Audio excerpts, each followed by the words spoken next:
안녕하세요. 이번 시간에는 기체에 대해서 알아볼 거예요. 일단 먼저 기체의 압력에 대해서 알아볼 건데요. 기체는 분자 운동이 매우 활발하기 때문에 용기 전체에 퍼지는 성질이 있어요. 따라서 모양과 부피가 일정하지 않고 그리고 외부의 압력과 온도 등에도 큰 영향을 받죠. 이러한 기체의 성질과 관련된 법칙을 이번 시간에 알아보는 시간을 가질 거예요. 일단 토리첼리의 대기압 측정 실험이라는 게 있는데 대기압은 지구를 둘러싼 공기에 의해 생기는 압력이에요.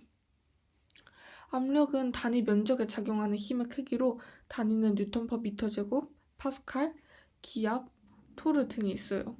그리고 압력을 구하는 방법은 힘을 받은 면적분에 작용하는 힘이에요.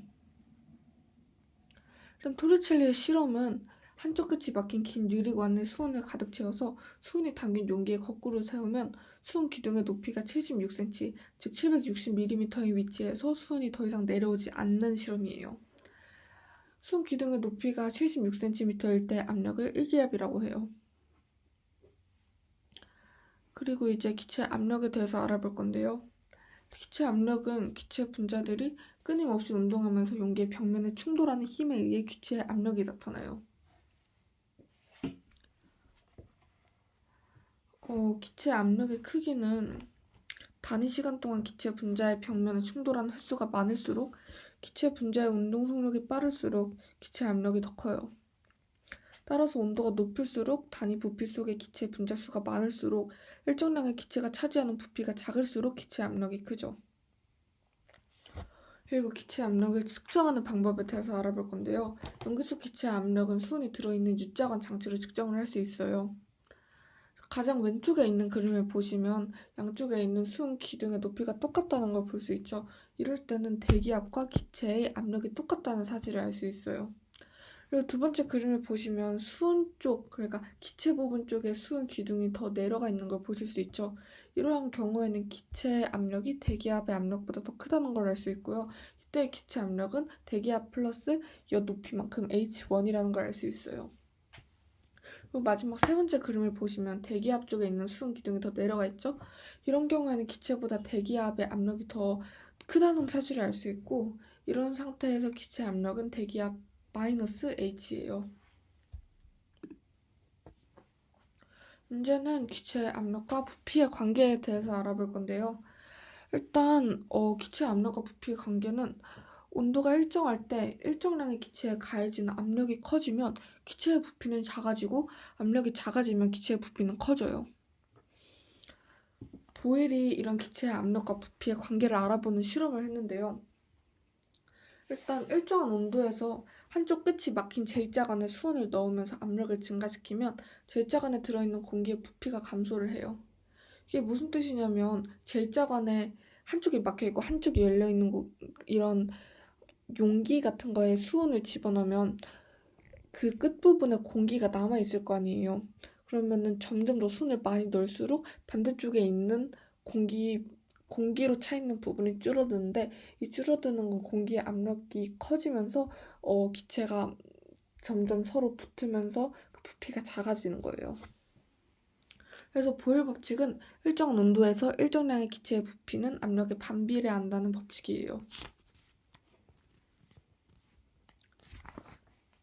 그리고 이제 기체의 온도와 부피의 관계에 대해서 알아볼 건데요.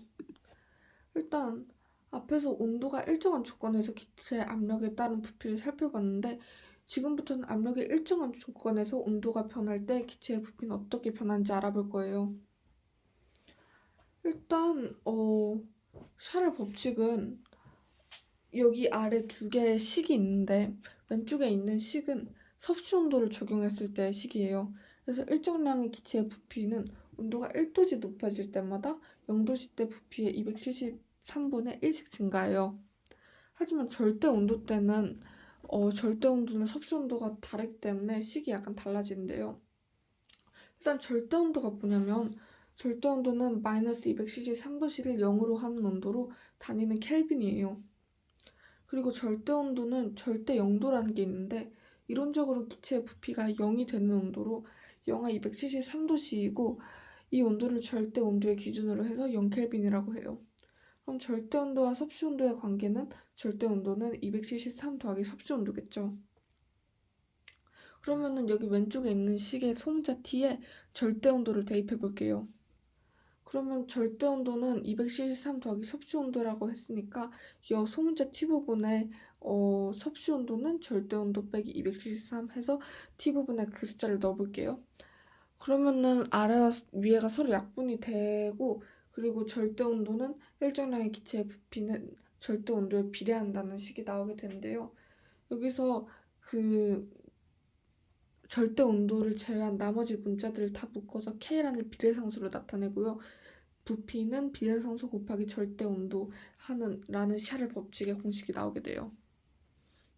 이게 결국 오른쪽에 있는 부피는 절대 온도와 비례한다라는 법칙이에요. 그리고 이제 보일 샤를 법칙과 아보가드로 법칙에 대해서 알아볼 건데요. 이번에는 온도와 압력이 동시에 변할 때 기체의 부피 변화 및 기체의 입자수에 따른 부피의 변화에 대해 알아보는 거예요. 사실 보일 법칙과 샤를 법칙 둘 다 하나의 조건이 계속 고정되어야 하잖아요. 하지만 모든 상황에서 온도만 변하거나 또는 압력만 변하지 않잖아요. 두 가지 조건이 모두가 동시에 변하는 경우가 있을 수도 있기 때문에 보일샤를 법칙이라는 법칙이 생긴 거예요. 일단 보일샤를 법칙은 일정량의 기체의 부피는 압력에 반비례하고 절대 온도에 비례한다는 법칙이에요. 그래서 T분의 PV는 K, 그래서 K가 비례상수이고요. 그리고 아보가드로 법칙은 일단 압력과 온도가 같을 때 기체의 종류에 관계없이 같은 부피 속에 같은 수의 입자를 갖는다는 법칙이에요. 온도와 압력이 같을 때 기체의 1몰 0도씨 1기압에서 22.4리터의 부피를 차지하고 기체의 몰수가 많아지면 부피도 이에 따라서 증가를 해요. 그리고 1몰은 입자의 수를 나타내는 기본 단위이고요. 순수한 탄소 12g 중에 들어있는 탄소 원자의 6.02 곱하기 12의 23제곱계를 의미하고 이 수를 아보가드로 수라고 해요. 그리고 기체의 1몰의 부피는 방금 말했다시피 22.4리터, 모두 동일한 부피의 22.4리터를 갖게 돼요.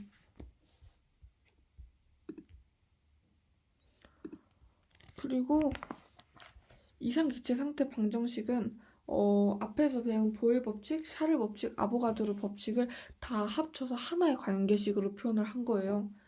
그러면은 이상기체와 실제기체에 대해서 먼저 알아보자면, 이상기체는 현실엔 존재하지 않지만 과학자들이 실험을 할 때 좀 더 편리하게 사용하기 위해서 이상기체라는 걸 만들어낸 건데, 이상기체는 분자 자체에 부피가 없고 분자 사이에 인력이나 반발력이 작용하지 않는 가상적인 기체예요.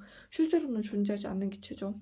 그래서 기체 관련 법칙이 완전히 적용되기 때문에 실험을 하거나 방정식을 유도하거나 법칙을 찾아낼 때 훨씬 더 수월하고 편리하게 사용할 수 있죠. 하지만 실제 기체는 분자 자체에 부피가 있고 분자 사이에 인력이나 반발력이 작용하는 기체예요. 그래서 고온 저압에서만 기체 관련 법칙이 적용이 되죠. 이건 고온 저압에서는 기체 온도가 높고 압력이 낮을수록 분자 사이의 거리가 멀어져서 인력이나 반발력, 분자 자체의 부피를 무시할 수 있기 때문이죠. 이상기체 방정식은 일단 기체 관련 법칙인 보일 법칙 PV는 K, 샤를 법칙 T분의 V는 K, 그리고 아보가드로 법칙 N분의 V는 K. 그래가지고 온도가 일정할 때 일정량의 기체의 부피는 압력에 비례한다는 보일 법칙과 압력이 일정할 때 일정량의 기체의 부피는 절대 온도에 비례한다는 샤를 법칙과, 그리고 온도와 압력이 일정할 때 기체의 부피는 몰수에 비례한다는 아보가드로 법칙을 모두 합쳐서 NT분의 PV는 K라는 식을 만들어낸 거예요. 그리고 여기서 기체 상수라는 게 있는데, 여기 식에 보시면 대문자 얼로 적혀 있는 게 있잖아요. 이게 기체 상수이고 0도씨 1기압에서 기체 1몰은 22.4리터이므로 이 값들을 이상기체 법칙 NT분의 PV는 K에 대입해서 구한 비례 상수예요. 그래서 K는 NT분의 PV 해가지고 구하면은 이거는 0.082 atm 곱하기 L/몰 곱하기 켈빈, 이렇게 긴 숫자로 나오게 되는데, 이게 기체 상수이고요. 이상기체 방정식은 이 기체 상수로 이상기체 법칙을 나타낸 식으로 이상기체에 잘 적용이 되고 PV는 NRT예요. 그러면 이제는 기체의 분자량을 결정을 하는 것에 대해서 알아볼 건데요. 일단 기체의 질량 오메가를 측정하여 구하는 방법은 기체의 몰수 n은 n분의 오메가를 이상기체 방정식에 대입해서 구할 건데요. PV는 nRT잖아요. 그래서 이 n부분에 n분의 오메가를 집어넣으면 m은 PV분의 오메가 RT가 되겠죠. 그래서 이런 공식을 유도해낼 수 있고요. 그리고 기체의 밀도를 측정하여 구하는 방법은 V분의 오메가는 기체의 밀도 D이기 때문에 이상기체 방정식에 대입을 해서 구하면 일단 M은 V분의 오메가고 여기다가 P분의 RT를 곱하면 P분의 DRT라는 공식이 나오겠죠. 그래서 기체의 밀도를 측정하여 구하는 방법은 M은 P분의 DRT예요. 기체 파트는 너무 범위가 넓어서 나머지 반은 다음 시간에 하겠습니다. 감사합니다.